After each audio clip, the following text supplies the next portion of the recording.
Today, it is a personal story, actually, about how I have tackled having a very cranky knee.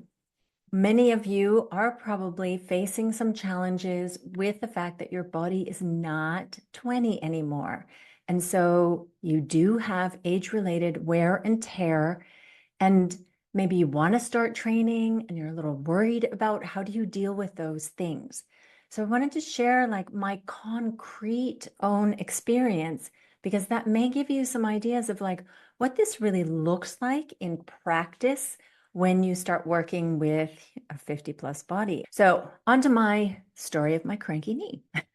About a year ago, it was actually November 12th, 2023. I was just here at home working normally and walking on my walk pad as I do to get in my 8,000 plus steps a day. And then at the end of the workday, just like I normally do, I went downstairs to change clothes to go to the gym, and it was lower body day for me. And I noticed when I was warming up for lower body day, when I did a reverse lunge, just body weight reverse lunge, just to warm up, just to get my body moving, I noticed that my knee felt weird. It didn't hurt, it just felt weird. And I am somebody who listens very closely to my body, and I decided that, okay, I will be leaving out the movements where I need to bend my knee 90 degrees or more from today's workout. And so I went and did my workout using only exercises where my knees were extended. And there are quite a few lower body exercises that you can do and not have to bend your knees very much. So I did those. And then that evening, I noticed pain in my knee. And I don't generally get knee pain, and it was pretty bad. But I thought, okay, this is weird. I don't think I did anything in my session because I didn't bend my knee. Nothing happened during my session. But the next day, the pain just increased and increased and increased. And I remember sitting here at my desk and thinking, oh my God, this hurts so much. And I didn't want to take painkiller because I wanted to see what it actually felt like. I didn't want to numb the pain because I wanted to understand in real time how this was going. But by the end of the day, I was like, okay, I need to go to a doctor. I might have actually done something to my knee without even knowing it.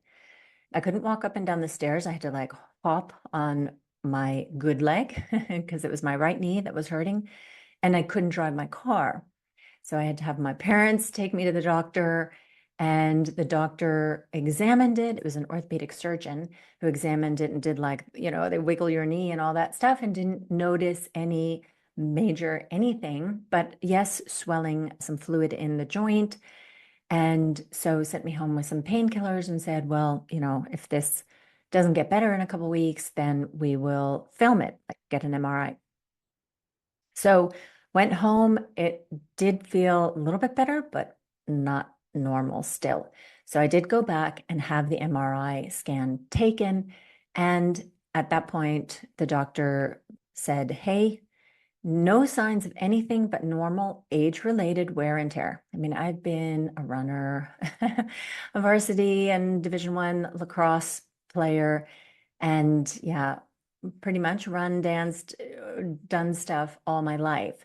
So age-related wear and tear. And he said, get back into the weight room. Don't like take any breaks from the weight room. Get back in there. It's really important for you to maintain your muscle.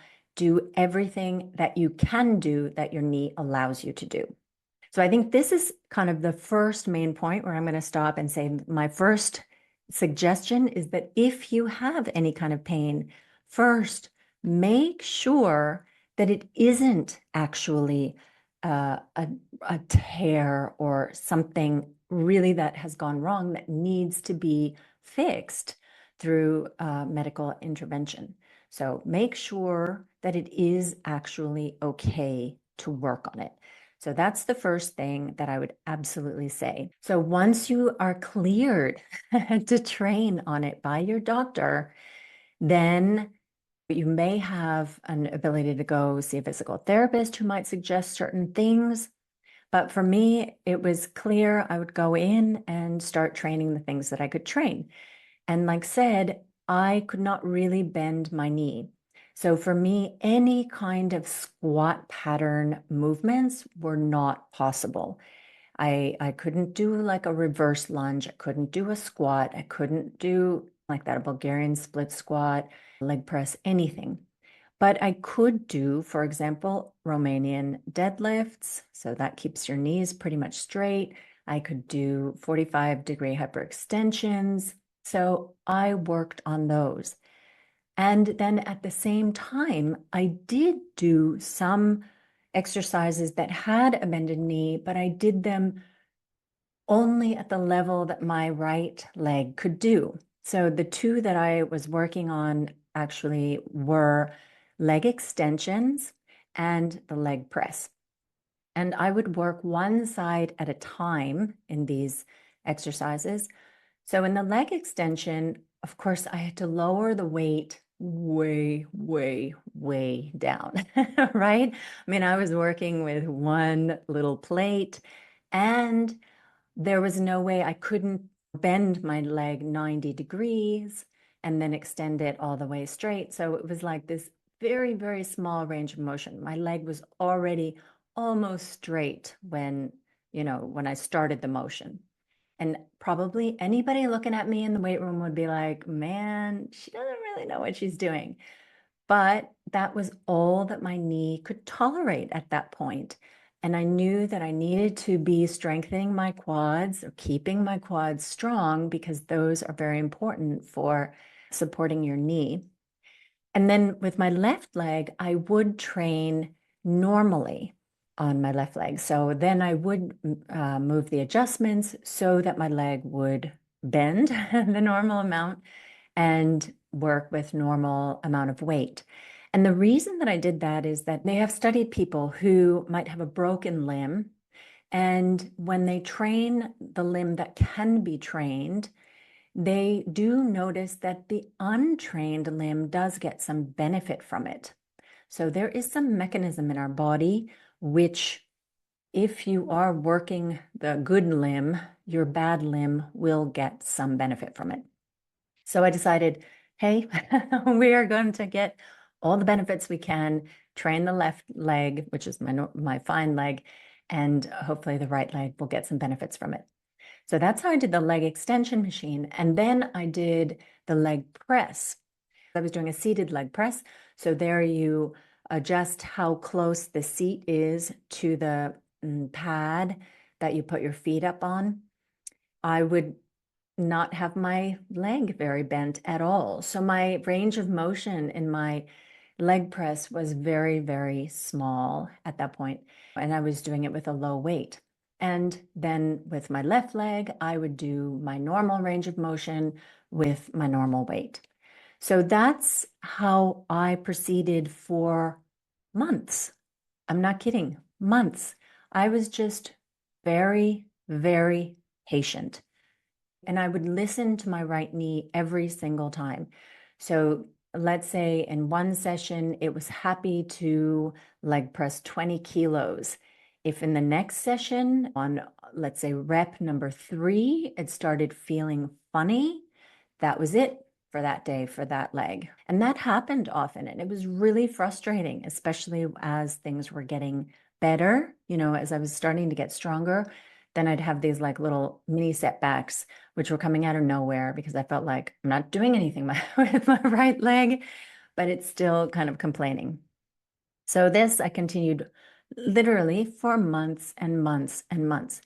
And I have finally, what do I want to say? Like after about 8 months, got to the point where I am training the right leg as heavy as my left leg. But I still train differently than I did before this whole incident started. And the way that I train differently is my warm-ups are so much longer. And now I'm talking about the exercise specific warm-ups. And let me give you a concrete example of this. So on the leg extension machine, what I have noticed is, so I do leg extensions with 55 kilos, all right, with both legs. working together. And even if my legs are warm from doing other exercises, if I were to sit down in that machine and try on my first set to do the 55 kilos, my right knee would call it quits, would not allow for that. So what I do is that when I'm going to go do my leg extensions, I will start with half of the weight. So instead of the 55 working weight, I start with 25 kilos. And I will do about 8 reps of that where I'm really working on getting my quad muscles activated, on having good form, on feeling what does my knee feel like today, making sure that it is okay. Then after those 8, I will move the peg only 1 plate at a time, and I'll do 1 or 2 reps at that weight. Each time, what I'm doing is I'm saying, or I'm testing, okay, so how does my knee feel if I add a little bit more? Okay, that feels okay. So I dare to add a little bit more. How does it feel today if I add a little bit more? It feels fine, so I'll add a little bit more until I get to my working weight, the 55 kilos. So in my gym, it goes up by 5 kilos at a time. So if you think like at the 25 kilos, I've done the 8 reps. Then at 30, I'll probably do 2 reps. At 35, I'll do 2 reps. 40, I'll do 1 rep. 45, I'll do 1 rep. And then 50, I'll do 1 rep. Then I will take a break, about a minute and a half, because that's actually a lot of reps, with that 8 plus all the ones going up. So I let my quads take a little break, even 3 minutes break, kind of depends on how I'm feeling that day. And then I sit down and I do my first set at my working weight. So it is a much more careful warm up for that particular exercise. And the other thing I have noticed is that the order of exercises has mattered for me.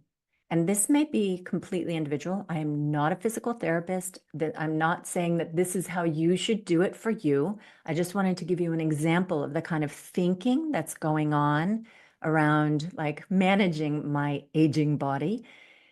That what I have noticed is that it is best for me to do the leg extensions early on in my training session.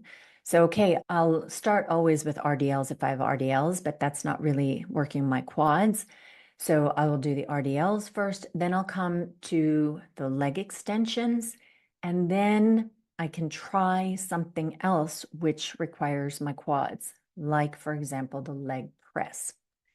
And even if I've done the leg extensions, I will do the same kind of super slow warm up / testing for my knee that day on the leg press. Because if you think about leg extension is not compressing the knee joint in the same way that a leg press is. And so I want to make sure that my knee is tolerating that kind of smooshing that knee joint together. So I'll do the same thing in that I will start with half of my working weight, and then I will move the peg up little by little and always do 1, max 2 reps to test. How does my knee like this today? Is my knee going to tolerate this today? Is it happy today? And if it's not happy, then I don't do the leg press that day. I mean, that's how I deal with that, because I would rather err on the side of caution. And I guess one other thing to point out with the leg press is that I have also just accepted the fact that my range of motion is just going to need to be a little bit smaller indefinitely. So my seat is 1 peg further away from the platform than it was back in the day, like before this all happened. But, that's fine. I mean, it's not a competition to see who can get closer to the platform. I am just trying to keep my body strong for the future. So these two exercises were ones that were working just fine for me. So I slowly started testing that, can I do any squatting pattern exercises? Because it's kind of boring. Just working the same exercises all the time. And I was really hoping that maybe I can get back to doing reverse lunges or step ups or Bulgarians or something like that. So I started tested body weight only on reverse lunges.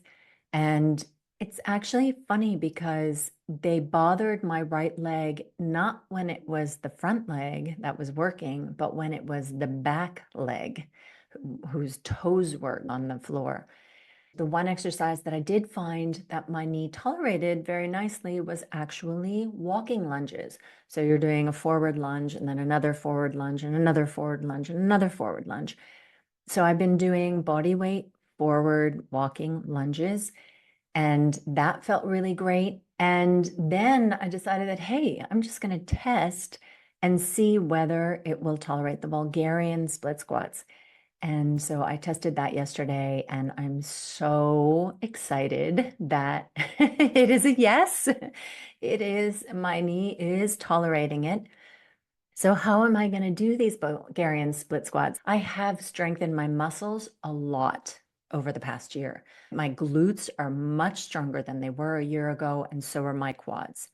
So for me to do a body weight walking lunge, it's pretty easy. It becomes an endurance exercise. And the same thing with the Bulgarians. If I'm doing it just body weight or small weights, it's not really feeling heavy. It's not really challenging my muscles the same way as what I'm able to challenge them right now in the leg press and in the leg extension.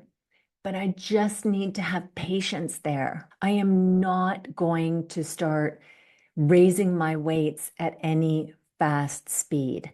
I started with the Bulgarians yesterday, okay, and I went all the way up to, I did one set with body weight, one set with 4 kilos, and one set with 6 kilos, and those all felt fine. And now I'm going to start progressing very slowly. Even if I get to the top of my rep range, I will make sure that I do that exercise at least on 2 training occasions before I start increasing it. And if my knee feels at all funny, then I'm not going to go up. It's going to be the most conservative, careful building of strength in that particular exercise that I can ever do. And actually, that brings up a good point. Anybody starting any new exercise, or actually, even if you're changing exercises, because if your body hasn't done that exercise for a while, even if you are strong, where you feel like, oh, I could just like go, go for it with this exercise, I would still err on the side of caution at this age and slowly build up. Okay, not a year. I mean, obviously, because I've got the knee issue, that is going to be way slower than it would be if I didn't have the knee issue. But I would take some weeks or at least several sessions to start building up to really challenging myself on a new exercise. I wouldn't go hell bent for leather the first time that I'm going back to an exercise. You want to let your body kind of acclimate again to them. So that was the story of how I have gone from barely being able to put weight on my foot because of my knee being so bad to being able to start Bulgarian split squats again in less than a year. And I hope that step-by-step details of how I've been doing it might help some of you to think about how you can really slowly, listening to your body, start to build up your strength, even if you have a part of your body that is very weak and that needs extra attention. And until next week, I wish you all happy training.